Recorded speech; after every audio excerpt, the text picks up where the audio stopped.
Electron displacement effect में electromeric effect के बारे में बात कर रहे हैं बेटा।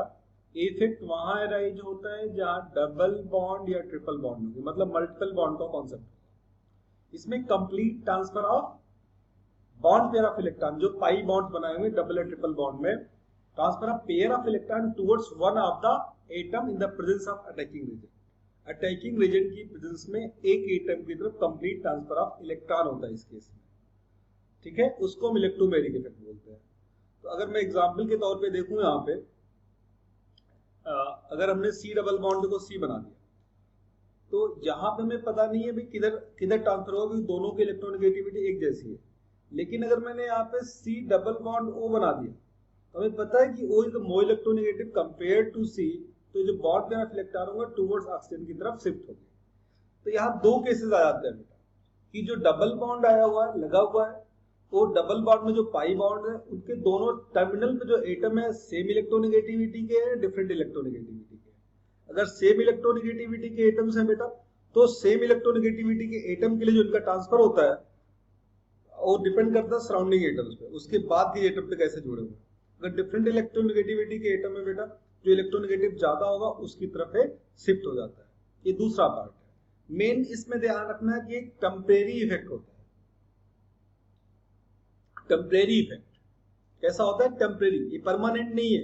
ये जब अटैक करने के लिए आता है उसी समय इफेक्ट अराइज होता है, तो it is a temporary effect.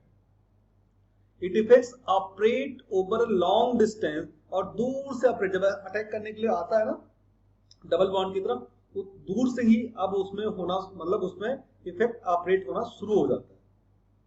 फिर अगर हम बात करें जैसे सी के बीच अगर हम बॉन्ड की बात करें, कुछ ऐसे बनता है, डबल बॉन्ड बन गया सी डबल बॉन्ड सी, फिर सिंगल बॉन्ड और सिंगल बॉन्ड।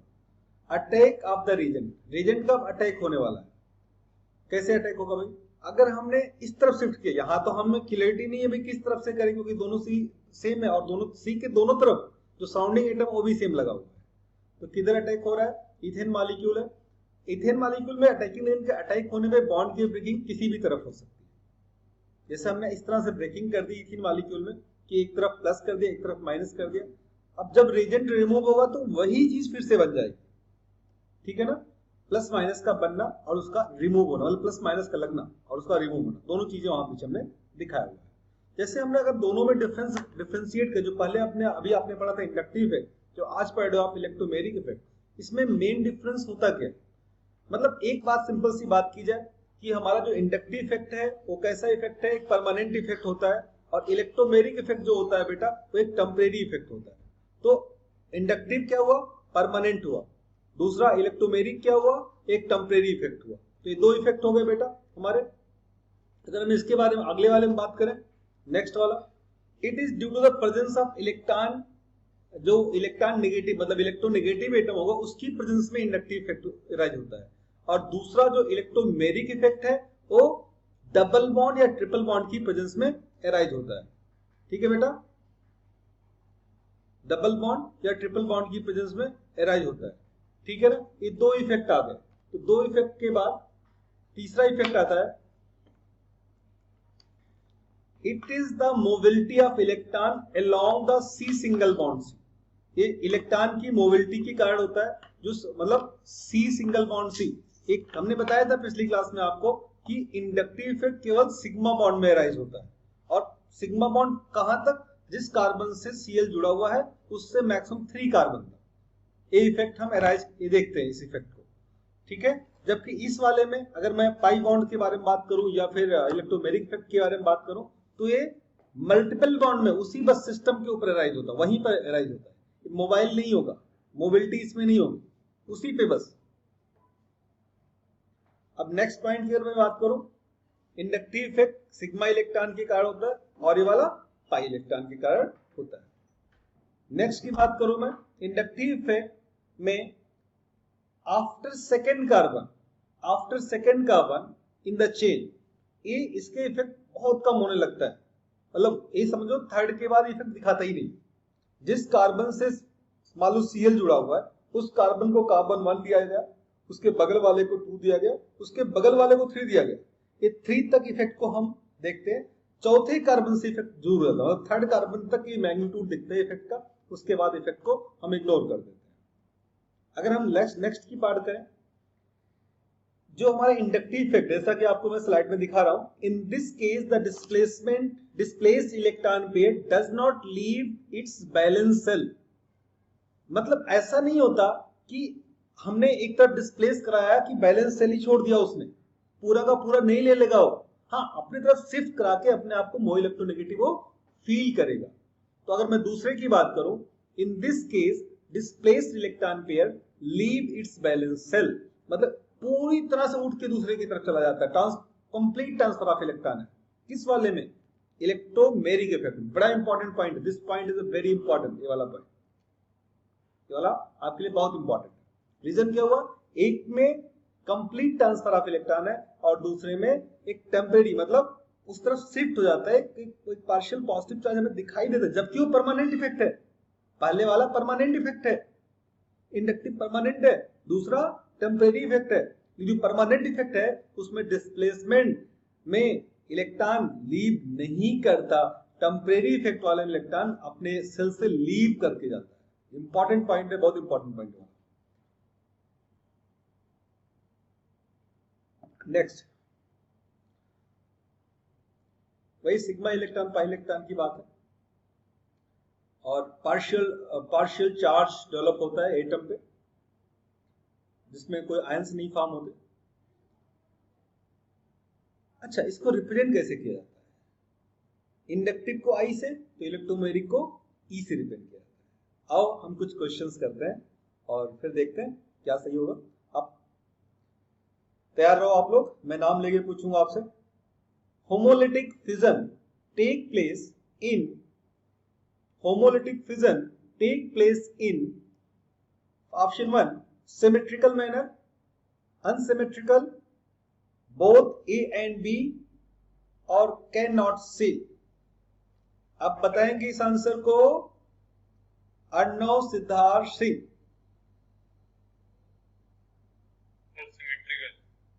सिमेट्रिकल। और देखते हैं अर्णव का आंसर सही है क्या, देखा जाए अर्णव। अर्णव आंसर 1 के साथ जाना चाहते हैं। अरे वाह, कंप्यूटर जी ने सही कर दिया आपका आंसर, कांग्रेचुलेशन। नेक्स्ट क्वेश्चन, ये क्वेश्चन है जैकलीन के लिए।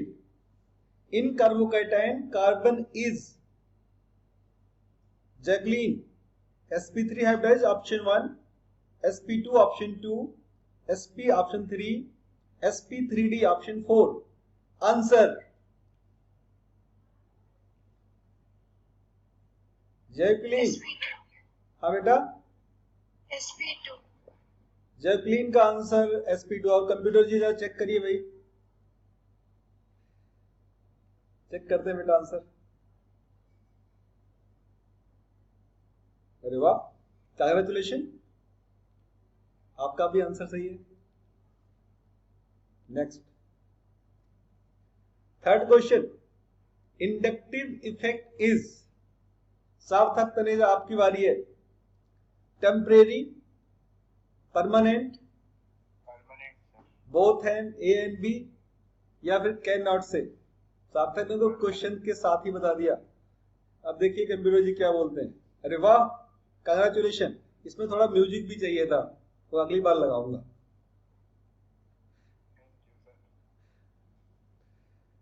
अगला क्वेश्चन किसके लिए भाई? अर्णव राणा के लिए। अर्णव राणा तैयार है ना? Which one of the following electrophile is BF3, H2O, NS3 and Cn-? आपका आंसर क्या होगा? आपको मिलते हैं 10 सेकेंड्स। पास टू फ्रेंड ये भी बोल सकते हो आप, नहीं आता तो। Sir BF3। BF3 Arnav Rana का आंसर BF3 है। आओ चेक करते हैं, एक मिनट में सबकी स्क्रीन भी यहां सामने ले आता हूं, कुछ करने में मजा आएगा। ऐसे नहीं आ रहा है।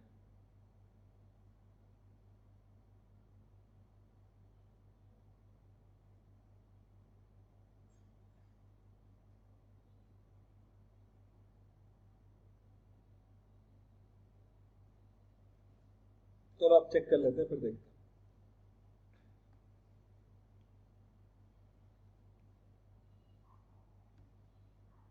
BF3 सही answer, congratulation Rana. Thank you sir. चलो नेक्स्ट क्वेश्चन। नेक्स्ट क्वेश्चन है अब आदित्य अग्रवाल के लिए। सर हाँ बेटा। सर मेरे को पूछना था सर, इनमें कोई एक्सेप्शन होता है? किसमें? वैसे तो इलेक्ट्रोफाइल और न्यूक्लियोफाइल में, वरना तुम लुईस एसिड और लुईस बेस की पहचान निकाल सकते हैं, बट कोई एक्सेप्शन होता है? सेम होता है बेटा, जो लुईस एसिड जितने भी होते हैं ना, वो सारे इलेक्ट्रोफाइल्स हैं, और जो लुईस बेस होते हैं वो सारे न्यूक्लियोफाइल्स हैं। ठीक है।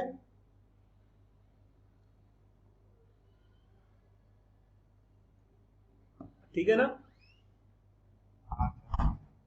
चलो नेक्स्ट करते हैं।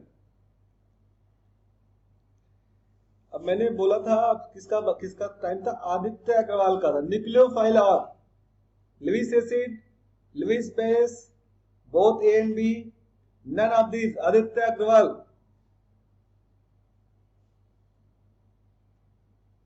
जल्दी करो बेटा।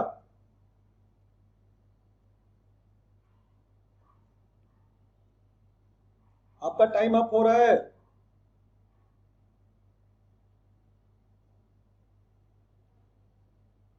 पास टू रोहन। रोहन को पास कर दूं भाई? Sir second base. Second Lewis base Rohan ने बताया है। और देखते हैं आंसर है। अच्छा आदित्य ने बता दिया। अरे वाह, कांग्रेचुलेशन आदित्य, आपने सही बताया। चलो अगला क्वेश्चन रोहन के लिए। अब ओ Rohan, bad luck, good luck. नया टॉपिक आ चुका बेटा, क्वेश्चन के खत्म हो चुका।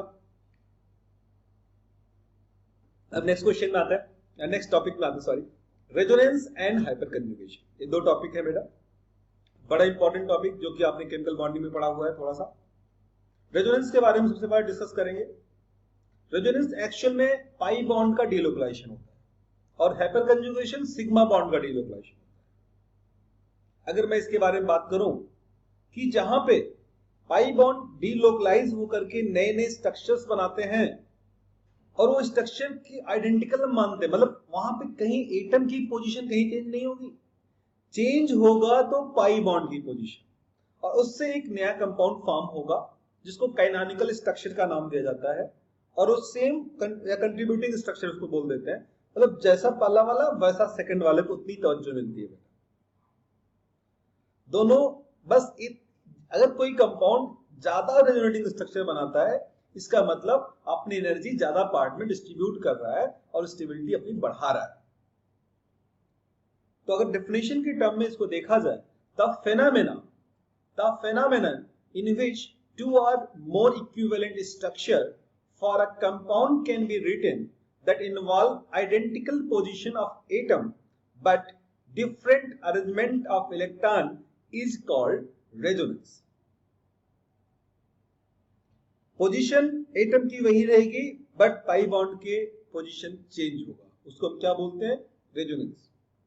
The structure are called resonating structure और कैनोनिकल स्ट्रक्चर। ऐसे स्ट्रक्चर को हम रेजोनेटिंग स्ट्रक्चर या कैनोनिकल स्ट्रक्चर का नाम देते हैं।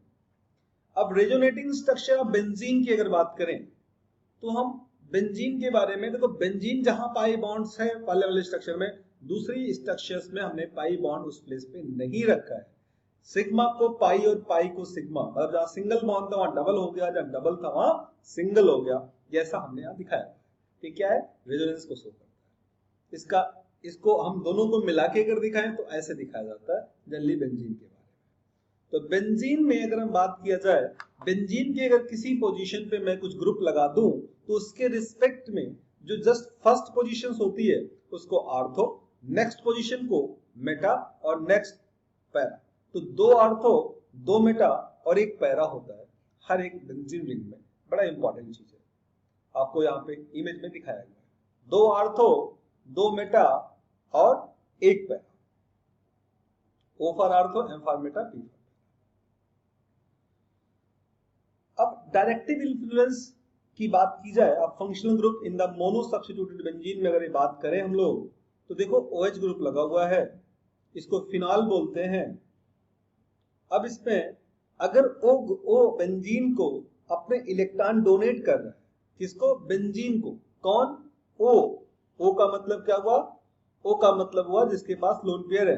अगर ये ओ बेंजीन को अपने इलेक्ट्रॉन डोनेट कर रहा है तो मतलब बेंजीन रिंग के अंदर इलेक्ट्रॉन की अवेलेबिलिटी बढ़ जाएगी, और ये जाके कहां पे इफेक्ट दिखाएगी? आर्थो पे और पैरा पे। आओ बताता हूं कैसे। देखो अगला स्ट्रक्चर कहां बना? जब अगर इलेक्ट्रॉन उसको दिया गया बेंजीन को, तो इलेक्ट्रॉन का रिफ्लेक्शन कहां नजर आया आपको? रेजोनेंस के through ortho position, ortho position पे। अगला रिफ्लेक्शन कहां नजर आएगा? देखो जब अगला -4 सिंगल डबल हो रहा है, जैसा कि आप जानते हो रेजोनेंस का मतलब हम हमेशा ऐसे कुछ करते हैं, जैसे जहां पे चार्ज लिखा होता है उसको 1 नंबर डालते हैं, नेक्स्ट कार्बन को 2nd नंबर और नेक्स्ट कार्बन को 3rd नंबर। तो जो 2-3 के बीच डबल बॉन्ड है 1-2 के बीच आ जाता है, जो 1 पे चार्ज है वो 3 पे चला जाता है। 1 का 3 पे जाना रेजोनेंस कहलाता है। तो नेक्स्ट स्टेप में आप देखोगे 3rd पे निगेटिव चार्ज जा चुका है। नेक्स्ट स्टेप में आप देखोगे 5th पे निगेटिव चार्ज जा चुका है, जो कि आर्थो पोजीशन फिर से कहलाता है। तो आर्थो पैरा आर्थो पोजीशन पे निगेटिव चार्ज मूव किया। अब इस तरह से अगर फर्स्ट और लास्ट स्ट्रक्चर को ध्यान से देखो, तो फर्स्ट और लास्ट में बेंजीन में फर्क है, जहां पे डबल बॉन्ड फर्स्ट में था वहां लास्ट वाले में डबल बॉन्ड नहीं है।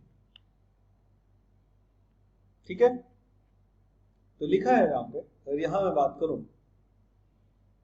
when the transfer of electron is away from the atom, जब इलेक्ट्रॉन का transfer away from the atom होगा, दूर होगा एटम से बेटा, और substituents group attach to the conjugate system, जो सब्स्टिट्यूएंट ग्रुप होगा जहां से अटैचमेंट है वो अगर कंजुगेट सिस्टम से अटैच होगा, तो it is termed as positive resonance. मतलब रेजोनेंस के 2 टाइप होंगे। अब एक होगा पॉजिटिव रेजोनेंस और एक होगा निगेटिव रेजोनेंस। ठीक है, अब पॉजिटिव रेजोनेंस किसको बोलते हैं? पॉजिटिव रेजोनेंस का मतलब होता है जब जो बेंजीन है, अगर बेंजीन से लगा हुआ कोई ग्रुप है और वो ग्रुप अपने इलेक्ट्रॉन को बेंजीन के अंदर दे रहा है, वो ग्रुप बेंजीन के अंदर इलेक्ट्रॉन को डोनेट कर रहा है। एक स्टेप पे हुआ, या तो बेंजीन के अंदर से इलेक्ट्रॉन को निकाल रहा हो। 2 स्टेप होते हैं, या तो देगा बेंजीन को या तो लेगा बेंजीन से। बेटा जब बेंजीन को इलेक्ट्रॉन डोनेट करने वाला ग्रुप बेंजीन से लगाते हैं, तो ऐसे इफेक्ट को +R इफेक्ट कहते हैं। कब? किस वजह से दे रहा है? रेजोनेंस के थ्रू दे रहा है उसको, तो it is called +R effect. अगर लेता है तो उसे -R इफेक्ट के नाम से जानते हैं। समझ गए? बेंजीन से लगा हुआ ग्रुप इलेक्ट्रॉन को डोनेट करता है, तो डोनेशन से जो इफेक्ट आता है उसे +R इफेक्ट। यदि एक्सेप्ट करता है उससे जो इफेक्ट आता है उसे -R इफेक्ट के नाम से जानते हैं। ये समझ में आ गया? इसमें यही लिखा हुआ है फर्स्ट वाले पार्ट में कि जो ग्रुप है अगर वो अपने इलेक्ट्रॉन डोनेट करता है तो ग्रुप पे प्लस चार्ज आएगा और इफेक्ट +R कहलाएगा। इलेक्ट्रॉन की देने की जो सिस्टम है वो रेजोनेंस के थ्रू डोनेट हो रहा है, इसलिए इसको रेजोनेंस इफेक्ट कहलाता है। रेजोनेंस इफेक्ट 2 टाइप के होते हैं बेटा, +R एंड -R। ये आपका हुआ पहला वाला +R, क्योंकि यहां ग्रुप बेंजीन को इलेक्ट्रॉन देता है, ग्रुप पे प्लस आता है और इसे +R कहलाता है। देखो अब प्लस आया ना O पे, इन तीनों में O पे प्लस आया ना, इसीलिए इसे प्लस आता है। नीचे हमने एक पॉइंट लिखा है electrophile, electrophile means positively charged species will attack on ortho and para position, will when substituents of benzene is electron donating group such as, मतलब ये बोल रहे हैं बेंजीन पे अगर आपने ऐसा कोई ग्रुप लगाया है, जैसे OH ही लगाया हुआ है, और यहाँ पे इलेक्ट्रॉन की डेंसिटी अगर बढ़ा रहा है, मतलब यहाँ इलेक्ट्रॉन आ रहा है और यहाँ इलेक्ट्रॉन आ रहा है, तो इलेक्ट्रोफाइल कहाँ अटैक करे जिसको इलेक्ट्रॉन की जरूरत होगी?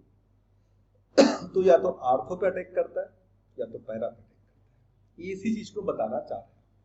इलेक्ट्रोफाइल अगर अब बेंजीन की तरफ आएगा तो इस भाई साहब ने जो OH लगे हुए हैं, इस आने वाले इलेक्ट्रोफाइल को डायरेक्शन प्रोवाइड कर रहे हैं कि भैया आओ मेरे आर्थो और मेरे पैरा पे अटैक करो। तो मतलब बेंजीन पे लगा हुआ जो ग्रुप होता है उसे बोलते हैं डायरेक्टिव ग्रुप।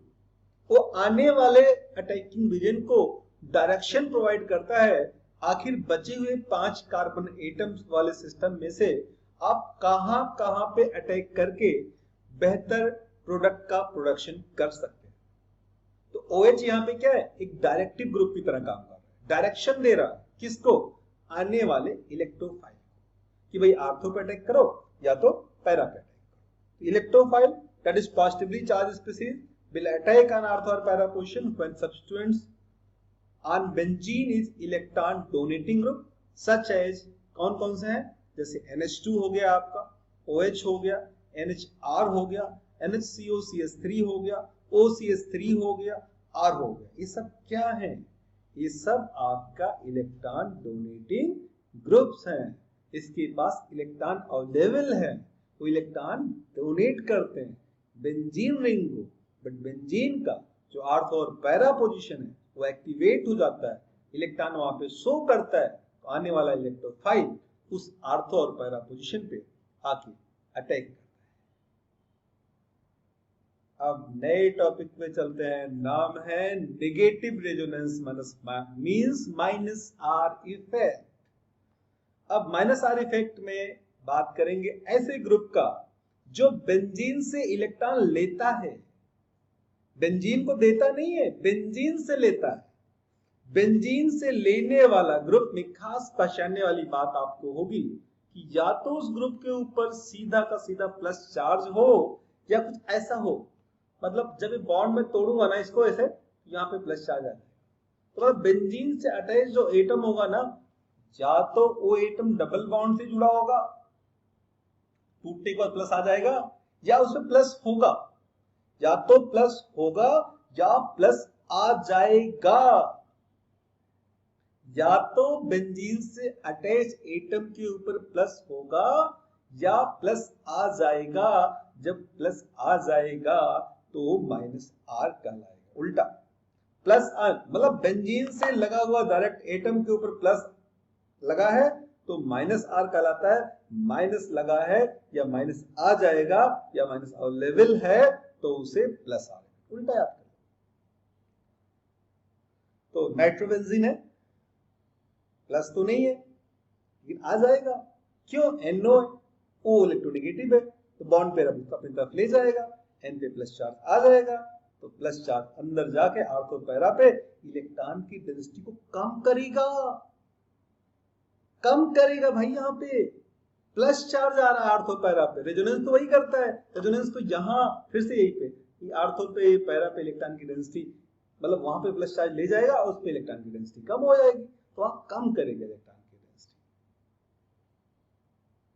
तो नाइट्रोबेंजीन में जो प्लस चार्ज होता है वो आर्थो और पैरा पे जाके इलेक्ट्रॉन की डेंसिटी को कम करता है, इसलिए आने वाला इलेक्ट्रोफाइल कभी भी आर्थो और पैरा पे अटैक नहीं करेगा। किस पे अटैक करेगा? बची हुई चीज। बचा हुआ चीज क्या है? Meta position. जब इलेक्ट्रॉन को विड्रॉ करने वाला ग्रुप लगा देते हो, मतलब विड्रॉ क्यों? प्लस चार्ज है तो क्या है, इसको क्या चाहिए? इलेक्ट्रॉन चाहिए। कहां से लेगा? बेंजीन से लेगा, क्योंकि एक सिस्टम बेंजीन है एक सिस्टम NO2 है। अगर बेंजीन से इलेक्ट्रॉन को विड्रॉ करने वाला ग्रुप लगा देते हो तो इलेक्ट्रॉन से को विड्रॉ करने वाला ग्रुप बेंजीन से इलेक्ट्रॉन अपनी तरफ खींचता है, लेता है। जब इलेक्ट्रॉन को अपनी तरफ खींचेगा, लेगा, कहां से लेगा? भी ऑर्थो पैरा से ही तो लेगा। तो उसे हम क्या बोलते हैं? उसे हम खींचने वाले को माइनस आर इफेक्ट का नाम देते हैं। ये देखो ऐसे है कुछ, इस तरह से ब्रेक होता है ऐसा। प्लस किस पे आया? आर्थो पे। अगले केस में प्लस किस पे आया? पैरा पे। अगले केस में प्लस किस पे आया? फिर आर्थो पे। तो प्लस इन 3 पोजीशन पे आया ना, यहां इलेक्ट्रॉन की कमी हुई ना। फिर देखो लास्ट ऐसा, बेंजीन को देखा करो फर्स्ट और लास्ट वाले, आपको फर्क नजर आएगा। तो ये 5 रेजोनेटिंग स्ट्रक्चर्स है, 5 रेजोनेटिंग स्ट्रक्चर्स, ठीक है ना। When the transfer of electrons towards the atom or substituents group attached to the conjugate system, conjugate system कौन सा है? Benzene is the conjugate system। और उससे कोई अटैच है हमारे पास NO2 जैसा कोई ग्रुप, तो और वो इलेक्ट्रॉन को लेने वाला ग्रुप है, तो is termed as negative resonance effect. Electron का डोनेटिंग यहां से इधर गया, फिर अगला वाला। मैंने नीचे कुछ लिखा हुआ, देखो क्या लिखा है नीचे।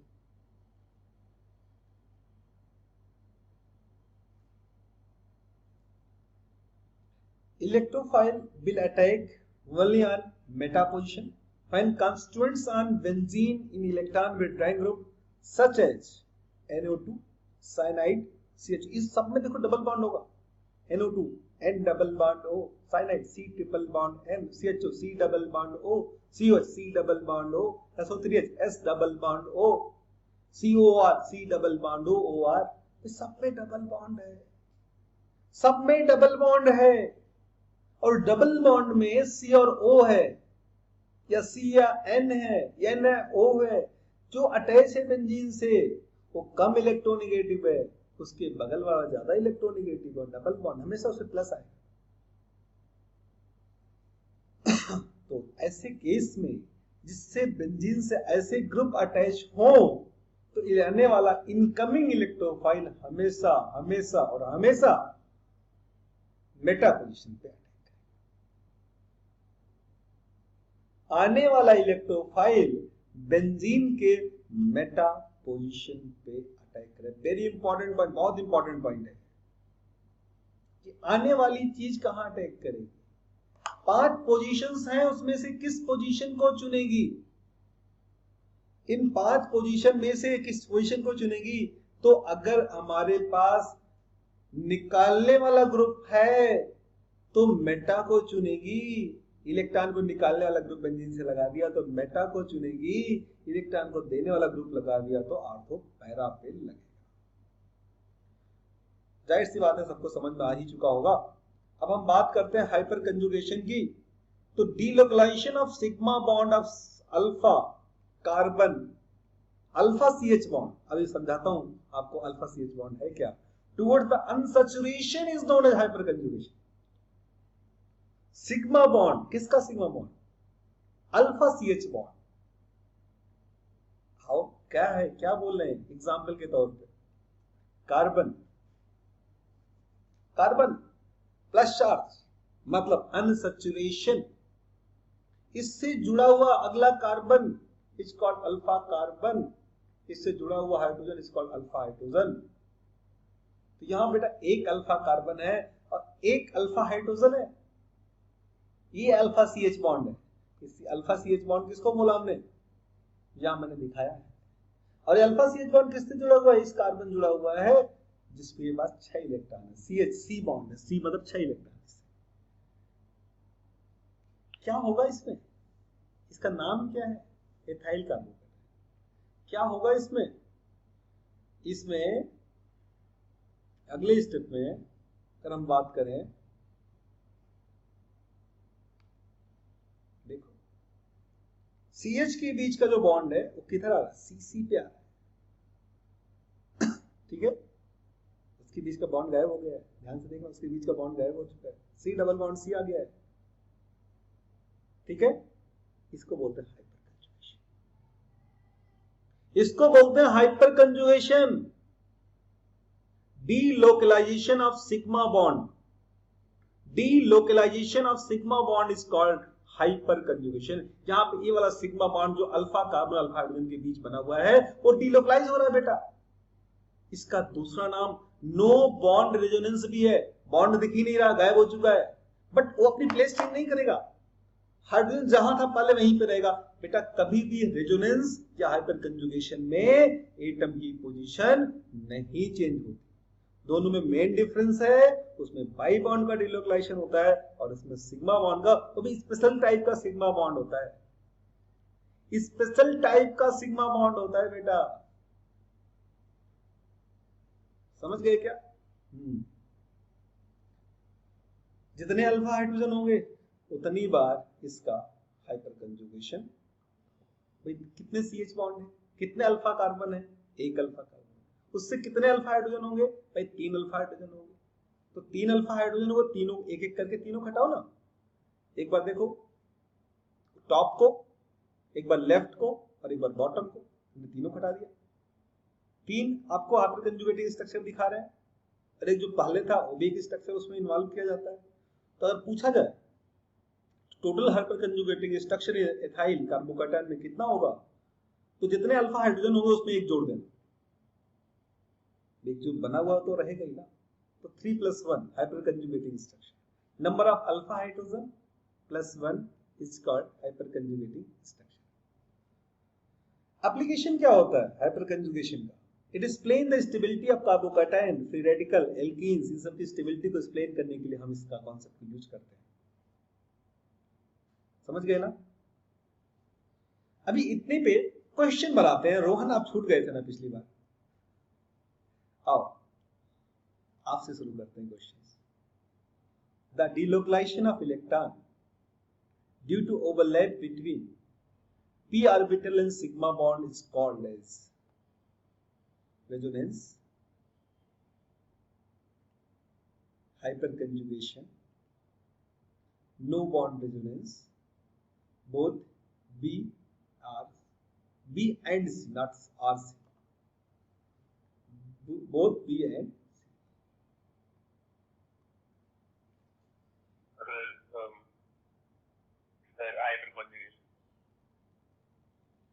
अच्छा जी, और कोई आंसर बताना चाहता है? पास कर दिया रोहन ने आपको कंजुगेशन बता के। D is the correct answer. इसका दूसरा नाम था बेटा नो बॉन्ड रेजोनेंस, भी इसी का नाम था, इसी का दूसरा नाम था नो बॉन्ड रेजोनेंस, तो आंसर आपका डी आ जाएगा। तो आओ चेक करते हैं उन्होंने क्या आंसर दिया, कि हमने गलती तो नहीं की, हमने मैंने सही किया, बस BRC लिख दिया था एंड सी। रोहन ने तो बता दिया। स्तुति आपको अब यहाँ पे, from the following electron donating group is, स्तुति NO2, NH2, alkyl are both A and B, R हर जगह आ गया है, A and B, sorry BRC भी कर लो, B या C में से कोई भी हो सकता है, R भी सही हो जाएगा। Sir NO2। किसने बताया? जानवी ने? Yes sir. अच्छा, स्तुति आप नहीं हो क्या क्लास में? यस सर, स्तुति नहीं है। अच्छा चलो, अच्छा तानिशा भी है, तानिशा छूट गई थी। चलो जानवी ने बता दिया NO2, और चेक करते हैं कंप्यूटर जी सही आंसर या नहीं। आंसर सही है कि नहीं? अरे वाह, आंसर तो आपका हो गया गलत, BRC आंसर है। NH2 लगाओगे वो भी इलेक्ट्रॉन डोनेटिंग ग्रुप होता है, लिखा हुआ है, क्योंकि NH2 पे लोन पेयर ऑफ इलेक्ट्रॉन होते हैं। NO2 बेटा डबल बॉन्ड से जुड़ा हुआ है, N पे प्लस चार्ज आता है, तो इलेक्ट्रॉन लेने वाला ग्रुप है, देने वाला नहीं, समझे? जानवी? Yes, sir. और जब मैं Yes, sir. इसकी बात करूंगा CH3 की, तो दो तरीके हैं, हाइपर कंजुगेशन से भी समझ सकते हो या फिर इंडक्टिव इफेक्ट से समझ सकते हो, क्योंकि एक कार्बन sp2 होता है बेटा और ये वाला कार्बन sp3 होता है, जिसका S करेक्टर ज्यादा होगा। यहाँ पे S character, percentage of S character बेटा इस वाले केस में 25% है। किस वाले में? sp3 वाले केस में। मेरा पेन नहीं चल रहा, अच्छा चलने लगा। इसमें 33% है और इस वाले में परसेंटेज ऑफ S 25% है। जिसका परसेंटेज ऑफ S ज्यादा होता है उसकी इलेक्ट्रोनेगेटिविटी ज्यादा होती है, और जिसकी इलेक्ट्रोनेगेटिविटी ज्यादा हो उस तरफ इलेक्ट्रॉन की शिफ्टिंग होती है। समझ गए? इससे इलेक्ट्रॉन की शिफ्टिंग नीचे की तरफ होगी, इलेक्ट्रॉन डोनेटिंग ग्रुप की तरह काम। From the following electron withdrawing group is Tanisha, आपको देना है answer NO2, NH2, alkyl, OH। Tanisha answer NO2। Tanisha का आंसर NO2 है। कंप्यूटर जल्दी चेक करो भाई।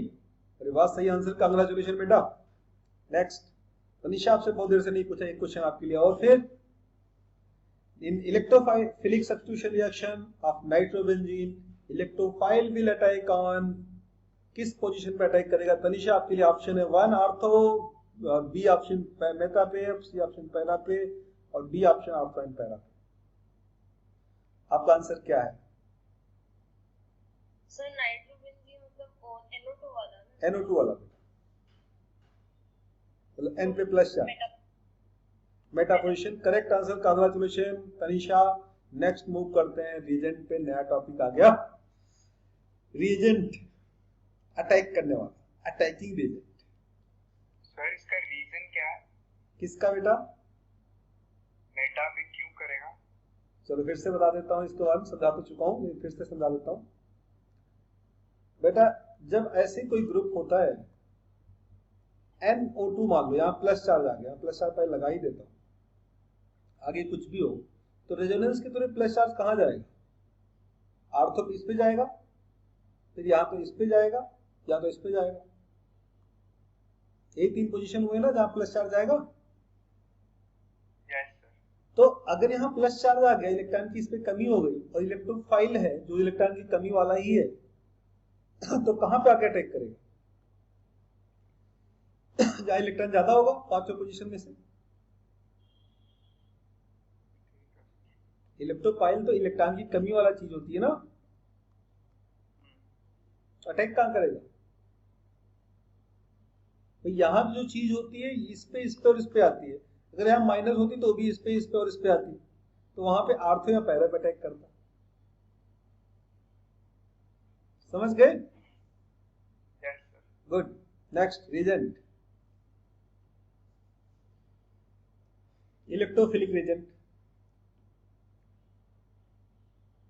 वही चीज जो आपने लुईस एसिड, लुईस बेस, जल्दी जल्दी पढ़ लेते हैं। इलेक्ट्रॉन लविंग स्पीसीज है, कमी है इलेक्ट्रॉन की इसके पास ना, तो इलेक्ट्रॉन डेफिशिएंट स्पीसीज भी बोलेंगे। किसकी तरफ अटैक होगा? हाई इलेक्ट्रॉन डेंसिटी की सबस्ट्रेट की तरफ अटैक होगा, अट्रैक्ट होगा। ये इट में भी पॉजिटिवली चार्ज हो सकता है, पॉजिटिवली चार्ज हो या न्यूट्रल मॉलिक्यूल हो, जैसे BF3 वगैरह होता है जिसके ऑक्टेट कंप्लीट ना हुए हो। They possess an atom with incomplete octet, electrophile की पहचान है, इसकी विशेषताएं हैं, इसको खोजना है आपको। जिसमें ऐसा होता है वो सारे इलेक्ट्रोफाइल है। लुईस एसिड को भी इलेक्ट्रोफाइल बोलते हैं। They accept electron pair from the substrate to form the covalent bond, accept करके कोवेलेंट बॉन्ड का फॉर्मेशन करते हैं। और जैसे इस एग्जांपल के तौर पे देखा जाए, H+ हो जाता है, NO2 हो जाता है, NO2+ हो जाता है, BF3 हो जाता है, AlCl3 हो जाता है। ये सारे इसके एग्जांपल्स हैं। अगर हम न्यूक्लियोफिलिक रीजन के बारे में बात करें बेटा, जिसके पास नेगेटिव चार्ज होता है, जो इलेक्ट्रॉन रिच होता है, ठीक है, उसको हम न्यूक्लियोफिलिक रीजन बोलते हैं। न्यूक्लियस लविंग होगा, मतलब इसके पास इलेक्ट्रॉन होगा। These are electron rich species होते हैं। They attach attack to site of low electron density की साइट पे अटैक करते हैं। एएमएस में भी नेगेटिवली चार्ज आयन हो सकता है और न्यूट्रल मॉलिक्यूल हो सकता है। They possess an atom with lone pair of electron. ठीक है, इस तरह हम इसके बारे में बोल सकते हैं। एक लुईस बेस की तरह काम करते हैं। अगर इसके बारे में बात करें, एक लुईस बेस की तरह ही काम करता है। समझ में आ गया?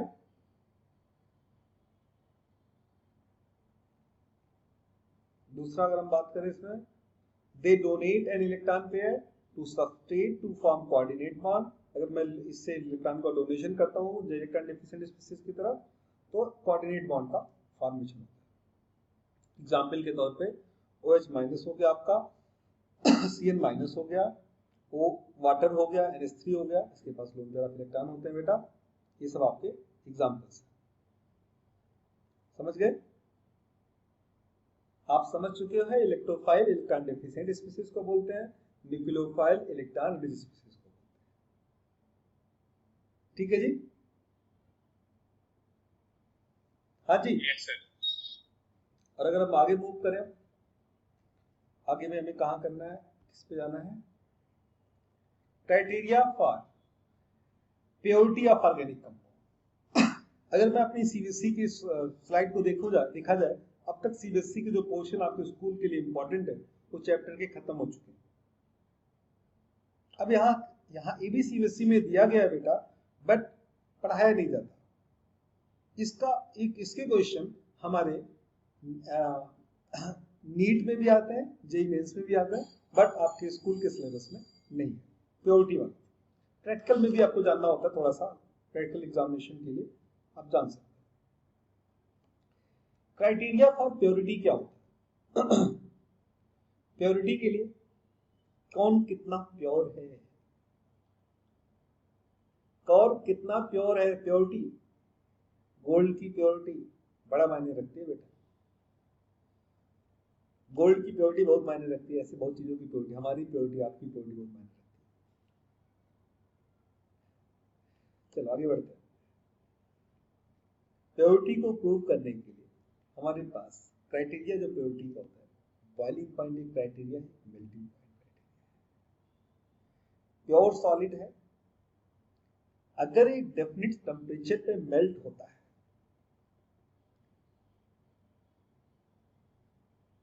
इसका मतलब प्योर होगा, मतलब हर पार्टिकल एक जैसा होगा। आपने प्योर सब्सटेंसेस क्लास 9th में पढ़े होंगे, प्योर सब is matter around us pure. Pure ghee भी सुना होगा उसमें। एक चीज समझी होगी, जब एक जैसे ही पार्टिकल होते हैं तो उसे प्योर बोला जाता है। एक जैसे ही पार्टिकल होंगे तो उनका मेल्टिंग पॉइंट भी तो एक जैसा ही होगा, एक डेफिनेट होगा ना। तो अच्छा डेफिनेशन, प्योर का मतलब मेल्ट एट डेफिनेट, वर्ड है क्या, definite temperature, very important, definite.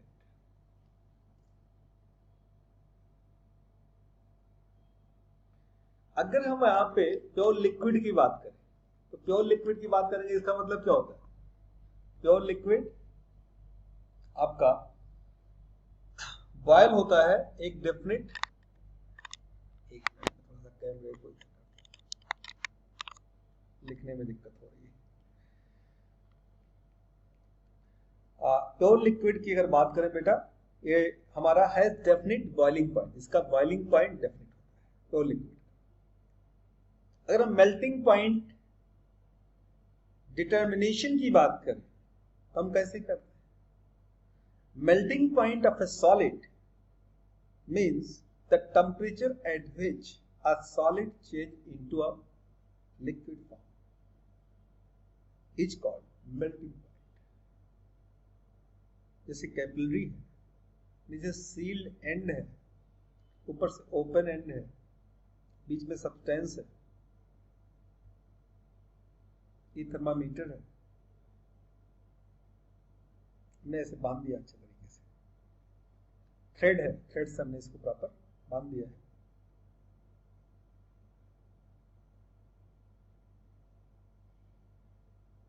देखो, फिसल ट्यूब लिया हमने, अब मेल्टिंग पॉइंट को समझने की कोशिश कर रहे हैं। फिसल पॉइंट लिया, थर्मामीटर लिया, फिल ट्यूब लिया है और पैराफिन ऑयल लिया हुआ है। कैपिलरी एक्शन देख रहे हैं इसमें, कैपिलरी, इसको गर्म कर रहा हूं मैं, ठीक है ना। इसमें देखो किस तरह से जा रहा है ना। पैराफिन ऑयल किस तरह रोटेट हो रहा है बेटा, कन्वेक्शन करंट, इसी कन्वेक्शन करंट बोलते हैं। तो ये एक तरह से, इस तरह से हम लोग मेल्टिंग पॉइंट को मेजर करने का तरीका होता है।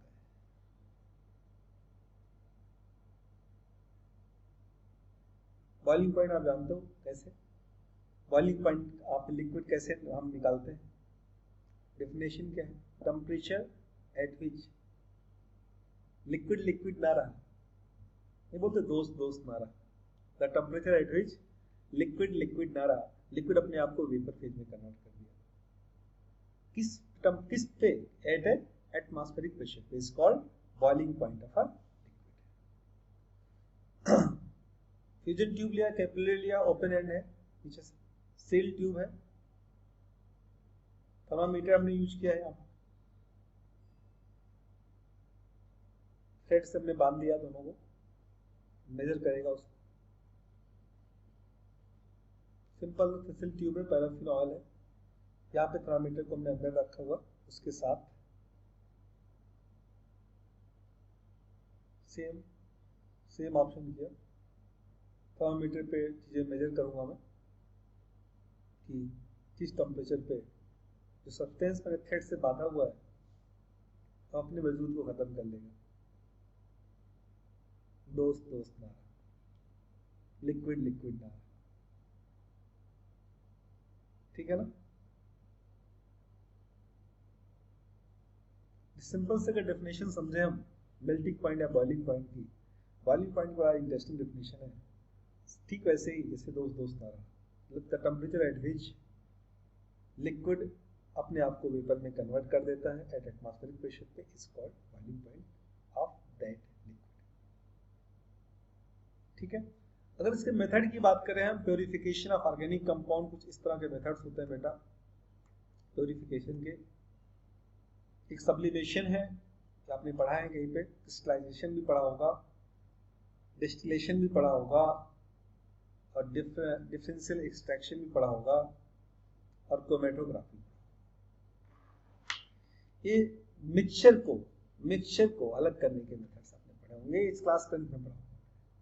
सबलाइम करना, सीधा सॉलिड से वेपर में कन्वर्ट कर दो, क्रिस्टलाइज करना मतलब सॉलिड में कन्वर्ट करके उसे मतलब गर्म करके ठंडा करके क्रिस्टलाइजेशन करते हैं, डिस्टिल करना, सेपरेशन करना, डिस्टिलेशन करते हैं, अलग अलग बॉइलिंग पॉइंट के लिक्विड को मिला दिया है उसको अलग करते हैं, और डिफरेंशियल डिस्टिलेशन या अलग करने का एक्सट्रैक्शन की बात करें तो अलग अलग बॉइलिंग पॉइंट की चीजें हैं, मिक्स हैं, जहाँ पे उसको अलग करने का तरीका। क्रोमेटोग्राफी इंक का सब्सटेंस उसको अलग करता है। तो अगर सब्लिमेशन क्रिस्टलाइजेशन की बात किया जाए सॉलिड के लिए किया जाता है, और अगर नीचे की तीनों चीज की बात किया जाए तो ये तीनों चीजें लिक्विड्स के लिए होती है। सब्लिमेशन का मतलब अगर हम जाने, the process of conversion of solid directly into the vapour is called sublimation, और change from solid to vapour जो हम करते हैं without passing through the liquid state, सीधा सॉलिड से गैस, लिक्विड नहीं बनेगा, उसको हम बोलते हैं sublime. To separate the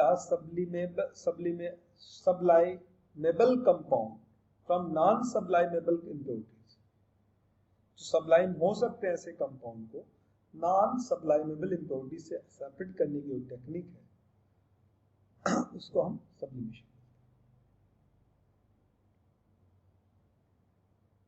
example के तौर पे sublimation of dry ice and iodine.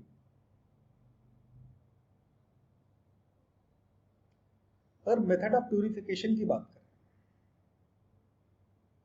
Method of purification की बात करें बेटा, तो प्यूरिफिकेशन के मेथड में हमें हमारे पास जो प्रोसेस है ये दो हो जाते हैं, क्रिस्टलाइजेशन और फ्रैक्शन। Fractional crystallisation. जो क्रिस्टलाइजेशन की प्रोसेस है, इस प्रोसेस में आप ट्रेन करते हैं सॉलिड को in pure and crystalline form to form its solution. ये अपना सॉल्यूशन बनाता है। इसका जो प्रिंसिपल होगा उसमें सबस्ट्रेट जो होता है, मेन प्रिंसिपल जो इसका मेन होता है, वही क्रिस्टलाइजेशन में क्या प्रिंसिपल यूज करते हैं। Substance is more soluble in a given solvent at higher temperature than in the lower. जो सब्सटेंस है वो मोर सॉल्युबल है इन अ गिवन सॉल्वेंट में मोर सॉल्युबल है at higher temperature than at lower temperature. Given solvent के अंदर higher temperature पे substance ज्यादा सॉल्युबल है देन लोअर टेम्परेचर। एक होता है क्रिस्टलाइजेशन का जो आपका इक्विपमेंट है, हॉट हमने वाटर जैकेट लिया है, ग्लास फ्यूनल लिया हुआ, सॉल्यूशन लिया हुआ, इस तरीके से हमने इसको सेपरेट करके मतलब इसको गर्म कर रहे हैं और फिर नीचे ठंडा भी कर रहे हैं। गर्म करके फिर नीचे कीप से हम उसको नीचे ले आ रहे हैं बूथ बाय बूथ, इसको फिल्टर करके अंदर डाल रहे हैं। इनसॉल्युबल इंप्योरिटीज हैं आप,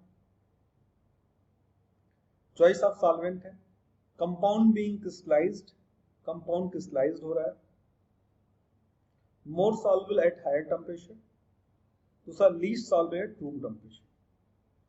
रूम टेम्परेचर है, इंप्योरिटीज है, इनसॉल्युबल स्प्रिंगली सॉल्युबल है, स्प्रिंगली सॉल्युबल है बेटा।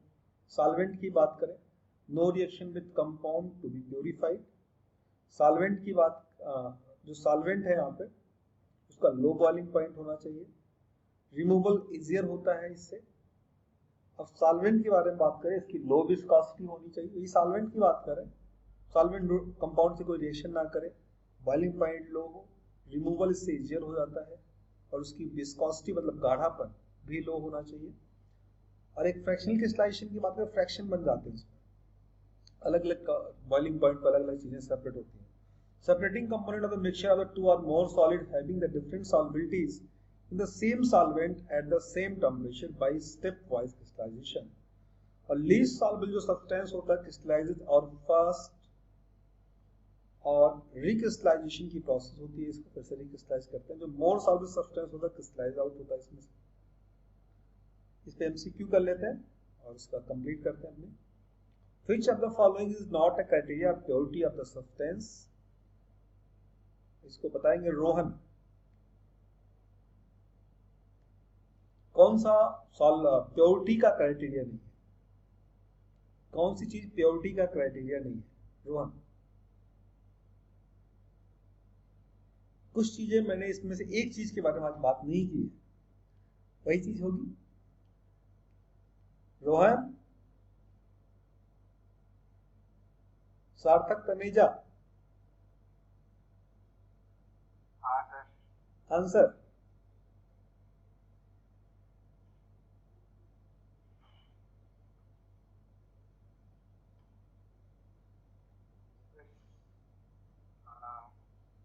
प्योरिटी की क्राइटेरिया कौन सी हुई, बोलो। 1 और 4 है कोई तो 50-50 इन्होंने कर दिया है। तो पास टू क्लास स्टूडेंट, आप लोग इसको जल्दी बताएं क्या आंसर होगा। तनिषा। Sir density. डेंसिटी, देखते हैं कंप्यूटर जी आंसर बता दें। Solubility, not a criteria for purity of a substance। solubility, कौन कितना सॉल्युबल है, ये इसकी क्राइटेरिया नहीं है। Which of the following is an example of amorphous substance? ये शायद आपके पास ना समझ में आया हो। amorphous मैंने बताया नहीं है वैसे बेटा। amorphous और क्रिस्टलाइन दो सब्सटेंसेस होते हैं। ये क्वेश्चन उठ के आ गया है। ग्लास आपका amorphous सब्सटेंस होता है, ये मेरी तरफ से आपको आंसर। ये आपको सॉलिड स्टेट क्लास 12th में फर्स्ट चैप्टर में मिलेगा। Which is not characteristic of the crystalline substance? Crystalline substance का कौन सा कैरेक्टरिस्टिक नहीं है? ये क्वेश्चन तो उठा लिया गया है। तो क्रिस्टलाइन का मतलब होता है एक जैसे ही पार्टिकल बार बार रिवाइज होते हैं, उसका शार्प मेल्टिंग पॉइंट भी होता है, उसकी डिफरेंट 3D ज्योमेट्री भी होती है, orderly arrangement of constant particles भी होते हैं, और उसमें एक चीज नहीं होती है जो इसके अलावा बची हुई है, इनसॉल्युबिलिटी इन वाटर। ठीक है, ये भी आपको क्वेश्चन इस वाले कंटेंट से नहीं आएगा, इस सॉलिड स्टेट का बाय द वे यहाँ पे डल गया है। Substance being more soluble at higher temperature than a lower temperature, in the principle which purification technique used, कौन सा purification technique यूज करते हैं? Sublimation, crystallization या फिर distillation या फिर chromatography technique, ये तो आप बता सकते हैं। अगर हायर और लोअर टेम्परेचर है, दो अलग अलग टेम्परेचर है, तो हम कौन सी टेक्निक यूज कर सकते हैं? बताओ जी।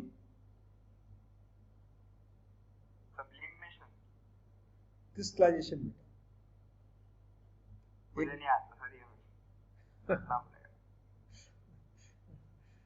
हाँ, एक क्वेश्चन पढ़ना पड़ेगा। तो एक ज्यादा सॉल्युबल है, एक कम सॉल्युबल है, डिफरेंट डिफरेंट टेम्परेचर पे। जो ज्यादा सॉल्युबल होगा क्रिस्टल जल्दी बनेगा ही नहीं भाई, जो ज्यादा सॉल्युबल होगा एक टेम्परेचर पे उसका क्रिस्टल बनेगा नहीं, दूसरा क्रिस्टल बन जाएगा जो कम सॉल्युबल होगा।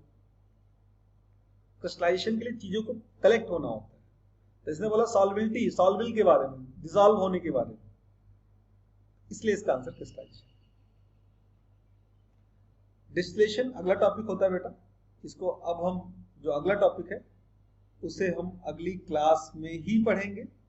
अभी तक इसमें अगर कोई डाउट्स है जो अभी आपने पढ़ा है आप उसे पूछ सकते हैं। कुछ डाउट्स है बेटा? हाँ बेटा। अच्छा, पहले का मतलब पहले वाले जो लास्ट लेक्चर में हुआ था, मतलब सर, मतलब मेरे को IUPAC का एक चीज डाउट है सर, IUPAC। ठीक।